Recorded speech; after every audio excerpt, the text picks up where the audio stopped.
Assalamualaikum warahmatullahi wabarakatuh. Salam sejahtera, salam rahayu untuk panjenengan semua. Sedulur, tumekone ora kanyono-nyono, tan kasat ing netra nanging nyoto. Kedatangannya itu tidak bisa disangka-sangka, tidak bisa dilihat dengan mata telanjang, tetapi berwujud menjadi kenyataan dan bisa dirasakan. Itulah bantuan yang datangnya dari saudara dan keluarga gaib. Dan sebenarnya, sewaktu-waktu siapapun itu bisa mendapatkan bantuan dari saudara dan keluarga gaibnya. Meskipun kamu percaya atau tidak, kamu merasakan atau tidak, yakin atau tidak yakin.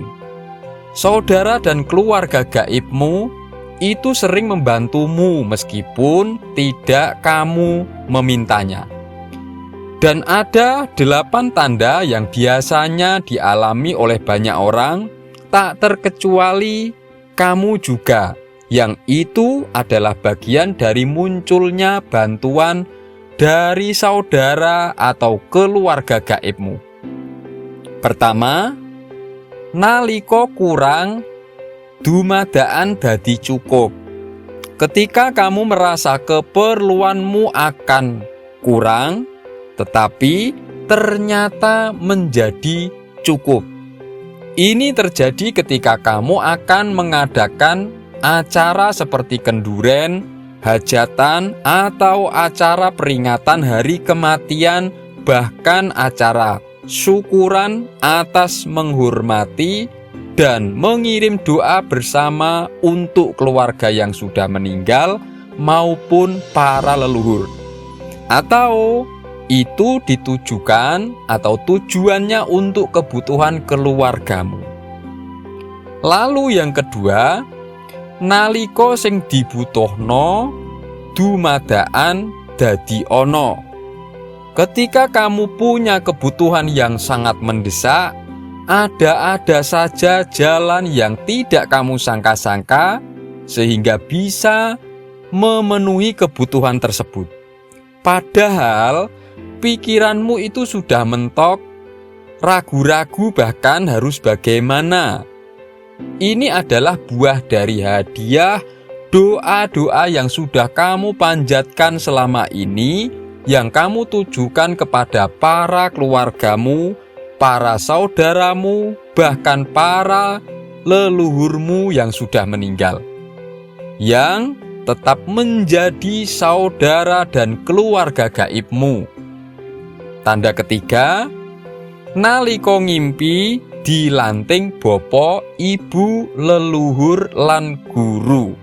Jadi yaitu ketika kamu dalam masalah dan bermimpi dilanting atau dibangunkan, diajak untuk berdiri, lalu berjalan menuju tempat yang lebih tinggi atau ke tempat yang lebih indah dan yang lebih terang oleh kedua orang tua yang sudah meninggal, oleh kakek, nenek, atau oleh leluhur, bahkan gurumu. Tanda yang keempat, ngangkat barang kang abot kelawan bebarengan. Ketika kamu mengalami suatu masalah, lalu kamu bermimpi mengangkat benda-benda yang berat seperti batu yang besar, kayu yang besar, atau mendorong kendaraan-kendaraan yang macet dan lain-lain. Dan itu kamu lakukan bersama-sama dengan keluarga, saudaramu yang sudah meninggal, bahkan orang yang tidak kamu kenal sekalipun. Yang kelima, nalika digawe lara ora kuciwa, malah aweh pangapura. Ketika kamu itu disakiti dan dikecewakan entah oleh siapapun dan entah apapun penyebabnya, kamu tidak merasa kecewa, malah berusaha untuk memaafkannya. Setelah itu, lalu kamu bermimpi. Yang kamu alami biasanya kamu bermimpi didorong atau dijatuhkan oleh orang ke tempat yang kotor. Dia adalah gambaran saudara dan keluarga gaibmu yang justru dialah yang akan membantumu. Tanda keenam, naliko ngalah tur pasrah.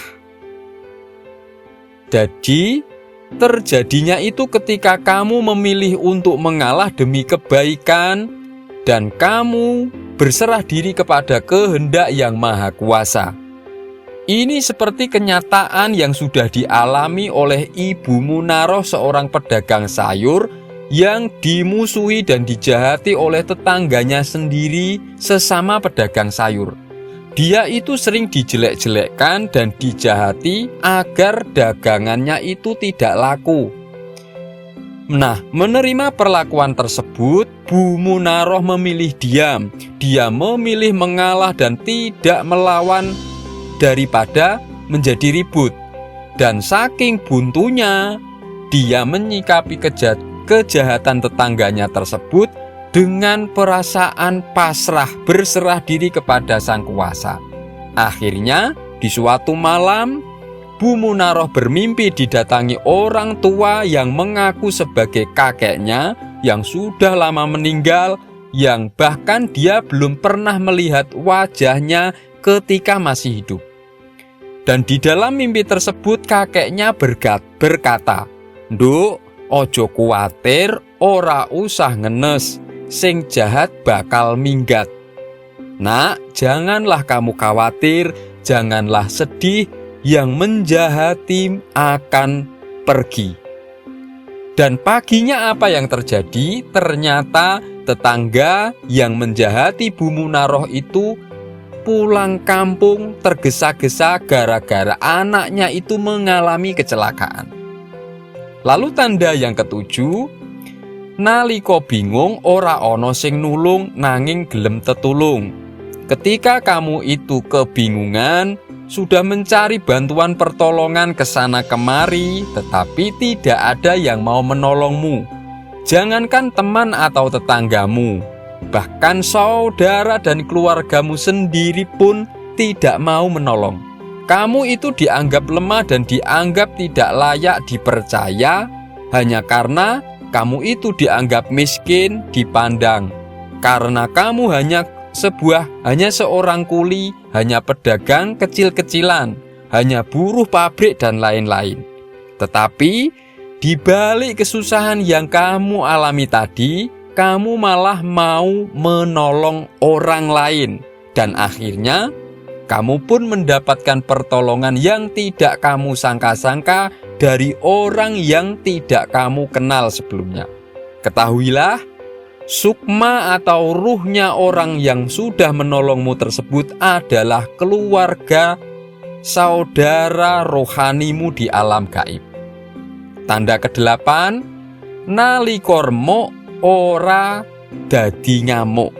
Ketika kamu mengalami keterpurukan, merasa diambang kehancuran dan sedang jatuh, kamu tidaklah lantas membabi buta, tidak lantas menghalalkan segala cara, tetapi kamu bersabar dan tetap berusaha semampumu.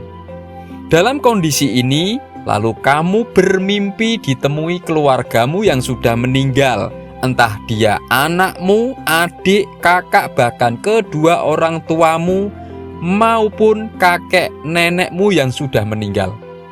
Di dalam mimpi tersebut mereka tersenyum atau menarik tangan atau memelukmu. Dadiyo kang utomo nanging andap asoro.